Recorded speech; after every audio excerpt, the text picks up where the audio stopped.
നമസ്കാരം, നന്ദകുമാറാണ്. നമസ്കാരം. ഇപ്പോൾ വയനാട്ടിൽ ഭൂമികൾക്കും ആയിട്ട് ബന്ധപ്പെട്ടിട്ട് ന്യൂസ് വരുന്നുണ്ട്.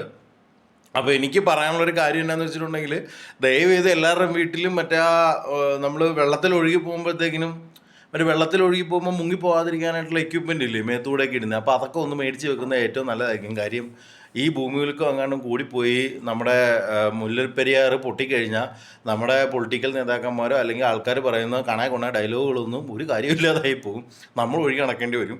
അപ്പോൾ ജീവിക്കാൻ ആഗ്രഹമുള്ളതുകൊണ്ട് പറയുക, എല്ലാവരും അത്യാവശ്യം ഫൈബർ ബോട്ടുകളോ അല്ലെന്നുണ്ടെങ്കിൽ ഈ പറയുന്ന പോലെ മേത്തൂടെ ഇട്ടിട്ട് വെള്ളത്തിൽ പൊങ്ങിക്കിടക്കുന്ന സാധനമോ, അല്ലെങ്കിൽ പെട്ടെന്ന് കാറ്റ് നിറയ്ക്കാൻ പറ്റുന്ന കാര്യം. ഇപ്പോൾ എറണാകുളത്തൊക്കെ ആണെങ്കിൽ എനിക്കൊന്ന് 1-2 മണിക്കൂറത്തെ ഗ്യാപ്പ് കിട്ടും.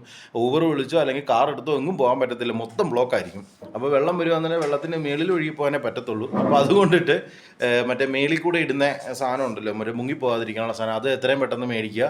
അപ്പം അതുമായിട്ട് ബന്ധപ്പെട്ടിട്ടുള്ള വെള്ളത്തിൽ മുങ്ങിപ്പോകാതിരിക്കാനായിട്ടുള്ള എല്ലാ എക്യുപ്മെൻറ്റുകളും മേടിച്ച് വീട്ടിൽ ഇപ്പോഴേ വെച്ചാൽ കുറേ കൂടെ കഴിഞ്ഞാൽ, ഇന്നല്ല നാളെ അല്ല മറ്റന്നാളല്ല, ഇനി ഒരു 5-6 മാസം അല്ല 1 കൊല്ലം കഴിഞ്ഞിട്ടാണെങ്കിൽ പോലും നമുക്ക് സുഖസുന്ദരമായിട്ട് അത്യാവശ്യം വെള്ളം വരുമ്പോൾ പൊങ്ങിക്കിടക്കാം.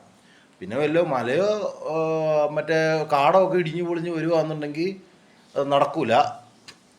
അങ്ങനെയാണെങ്കിൽ പിന്നെ ദുബായിലുള്ള സാധനം മേടിക്കേണ്ടി വരും, എയറിൽ പൊങ്ങി നിൽക്കാൻ പറ്റുന്നത്. അതൊരെണ്ണം മേടിച്ചാൽ കുഴപ്പമില്ല. വെള്ളത്തിൽ നിന്ന് ഇങ്ങനെ പൊങ്ങി ഇങ്ങനെ നിൽക്കത്തില്ലേ നമ്മളിങ്ങനെ, അങ്ങനെ നിൽക്കുന്ന സാധനം ഉണ്ടെങ്കിൽ നമുക്ക് പറന്ന് നടക്കാൻ പറ്റും. പറന്ന് നടക്കാൻ പറ്റുന്ന സാധനവും വല്ലതും ഉണ്ടോയെന്ന് എനിക്കറിയത്തില്ല. അപ്പോൾ പറ്റുവാണ് എന്താണെങ്കിലും മോനെ, പണി എന്താണെങ്കിലും വരും. ഭൂമികുലുക്കത്തിൻ്റെ വാർത്ത ഭീകരമായിട്ട് വരുന്നുണ്ട്. അവിടെ ഇപ്പോൾ എല്ലാവർക്കും അവധി കൊടുത്തു. ഒരുപാട് ആൾക്കാരെ ഒഴിഞ്ഞു പോകാനും അതിനെക്കുറിച്ച് സംസാരിക്കാനൊക്കെ ചെന്നിട്ടുണ്ട്. അപ്പോൾ വയനാട് ഇപ്പോൾ ഡാർക്ക് മേഖലയിൽ കടന്നുകൊണ്ടിരിക്കുകയാണ്.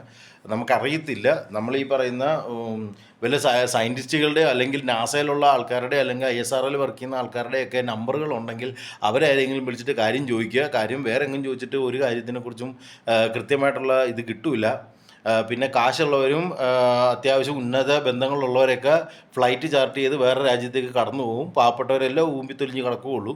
അതുകൊണ്ടിട്ട് സാധാരണക്കാരായിട്ടുള്ളവരും റേഷൻ കടയിലുള്ള ആൾക്കാരും ദയവ് ചെയ്ത് ഒരു 10,000, 2,000, 1,000 രൂപ മുടക്കി ഈ പറയുന്ന ബോട്ട്, ഒരു ഫൈബർ ബോട്ടോ അല്ലെന്നുണ്ടെങ്കിൽ മുങ്ങിക്കിടക്കുന്ന സാധനം മേടിച്ച് വെച്ചാൽ ജീവനെങ്കിലും കിട്ടും.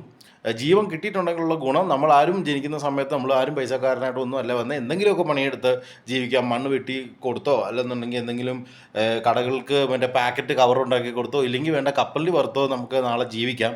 ജീവനുണ്ടെങ്കിൽ ഇത് നടക്കുകയുള്ളൂ. അപ്പോൾ ജീവൻ പോകാനുള്ള എല്ലാ സാധ്യതയും കാണുന്നുണ്ട്. അപ്പോൾ ദയവ് ചെയ്ത് ബി അലേർട്ട്, സേഫായിട്ടിരിക്കുക. പണി എവിടെയോ പാളുന്നുണ്ട്, ഭൂമിക്ക് എന്തോ ഇടങ്ങേറുണ്ട്.